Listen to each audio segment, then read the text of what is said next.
हम लोग तो सवाल ही नहीं पैदा होता है। मर जाना कबूल है, उनके साथ जाना हमको कभी कबूल नहीं है, ये अच्छी तरह जान लीजिए।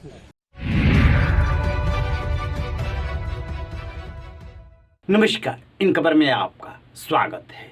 बिहार में जब से नीतीश कुमार ने महागठबंधन के साथ सरकार बनाई है, तब से बीजेपी उनके पीछे पड़ी है और तरह तरह की चर्चाएं हैं, जैसे कि पर्दे के पीछे से नीतीश कुमार बीजेपी के संपर्क में है, कभी भी फिर से पाला बदल सकते हैं, वगैरह वगैरह। लेकिन अब नीतीश कुमार को आ गया गुस्सा, लिहाजा एक बार फिर उन्होंने सुना दिया कि मर जाएंगे लेकिन अब बीजेपी के साथ नहीं जाएंगे। सुनिए क्या कहा नीतीश कुमार ने। हम लोग तो सवाल ही नहीं पैदा होता है। मर जाना कबूल है, उनके साथ जाना हमको कभी कबूल नहीं है, ये अच्छी तरह जान लीजिए।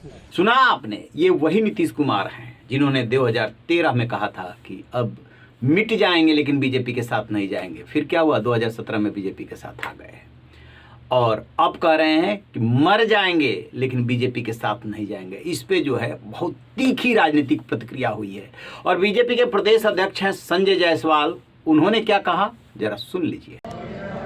माननीय मुख्यमंत्री जी ने 2016 में कहा था कि हम मिट्टी में मिल जाएंगे लेकिन भाजपा के साथ नहीं जाएंगे। 6 साल बाद उसका दूसरा एपिसोड अभी देखने को मिल रहा है, जिसमें उन्होंने कहा है कि मर जाएंगे मगर भाजपा के साथ नहीं जाएंगे। लेकिन मैं माननीय मुख्यमंत्री जी को और बिहार की जनता को इस बात का विश्वास दिलाता हूं कि मुख्यमंत्री जी इस डायलॉग को तीसरी बार कभी नहीं बोल पाएंगे। सुना आपने, कह रहे हैं कि तीसरी बार कहने की अब नौबत नहीं आएगी, 2 बार बोल चुके। यानी कि नीतीश कुमार का क्या राजनीतिक अस्तित्व मिटने जा रहा है या बहुत बड़े संकट में आने जा रहा है, इसके बाद उनका खेल खत्म है क्या? और चिराग पासवान तो चिराग पासवान ठहरे, वो शुरू से नीतीश कुमार का विरोध करते रहे। जैसे पूछा गया कि ऐसे ऐसे नीतीश कुमार बोल रहे हैं, तो सुनिए उन्होंने क्या जवाब दिया।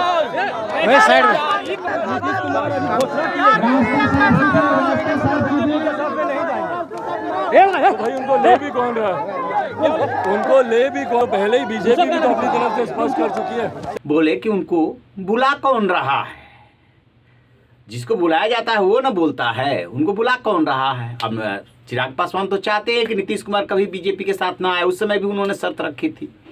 अब प्रशांत किशोर है जो कि 2015 में नीतीश कुमार के खेवन हार बने थे। यूं तो उन्होंने महागठबंधन को जिताने में अहम भूमिका निभाई थी, लेकिन कहते हैं कि आरजेडी से उनकी नहीं पड़ती थी, नीतीश कुमार ही उन्हें लेके गए थे और अब वो बिहार की यात्रा पे निकले हैं। लिहाजा वो भी नीतीश कुमार को कभी भी खरी खोटी सुनाने का कोई मौका नहीं छोड़ रहे हैं। उन्होंने क्या कहा है वो भी जरा सुनिए। आज वही नीतीश कुमार हैं। कोरोना के दौरान हजारों लोगों की असमय मृत्यु हो गई, हजारों लड़के रोड पर बिहार के मारे मारे फिरते रहे। नीतीश कुमार ने उनकी मदद के लिए कोई प्रयास, बिल्कुल कोई प्रयास नहीं किया। आज वही नीतीश कुमार हैं, शराबबंदी में सैकड़ों लोग उनकी दुखद मृत्यु हो रही है और वो हंस के पॉकेट में हाथ डाल के कह रहे हैं कि जो पिएगा वो मरेगा।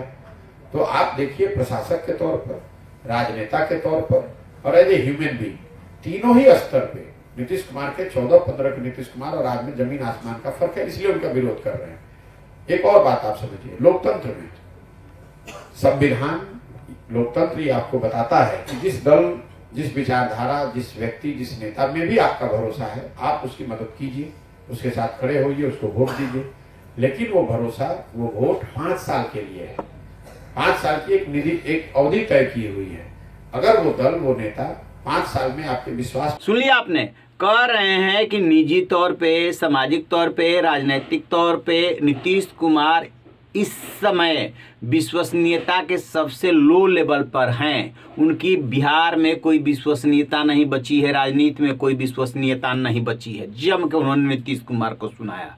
उन्होंने इसके पहले बताया था कि मार्च 2022 में नीतीश कुमार दिल्ली में उनसे मिले थे और बताया था कि वो क्या उनकी प्लानिंग है, किस तरीके से 43 सीटें मिलने को लेकर के बिहार की जनता से वो नाराज थे कि जिस बिहार के लिए मैंने इतना किया, उस बिहार की जनता ने मात्र 43 सीटों तक उन्हें समेट दिया, बिहार की तीसरी पार्टी बना दी। उसी क्रम में बोलते बोलते प्रशांत किशोर ने ये भी कह दिया था कि वो तेजस्वी को कुर्सी देने वाले नहीं हैं।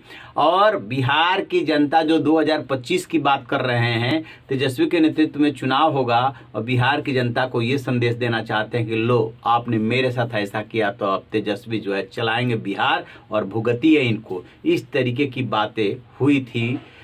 अब कितनी बातें हुई थी, कितनी बातें वो अपने मन से बोल रहे हैं, ये तो वही बता सकते हैं दोनों। लेकिन प्रशांत किशोर ने ये दावा किया था। नीतीश कुमार को लेकर के बिहार की राजनीति में हंगामा है और उधर जो है उनकी आरजेडी से भी अंदर खाने उतने नहीं पट रही है। पटेगी कैसे? आरजेडी के चाहते हैं कि तेजस्वी को जल्दी से कमान सौंपे और नीतीश कुमार चाहते हैं कि जब तक सत्ता है तब तक तो उनकी पूछ हो रही है, जब सत्ता हाथ से निकल जाएगी तो कौन उन्हें पूछेगा। अपने राजनीतिक जीवन की आखिरी पारी खेल रहे नीतीश कुमार कुछ चाहते हैं कि कहीं दूसरी जगह मिल जाए, चाहे राष्ट्रीय राजनीति में कुछ हो जाए, तभी जाके कुर्सी छोड़े। और उधर आरजेडी को जल्दीबाजी है। रहिए बेखबर, देखते रहिए इन खबर। Thank you.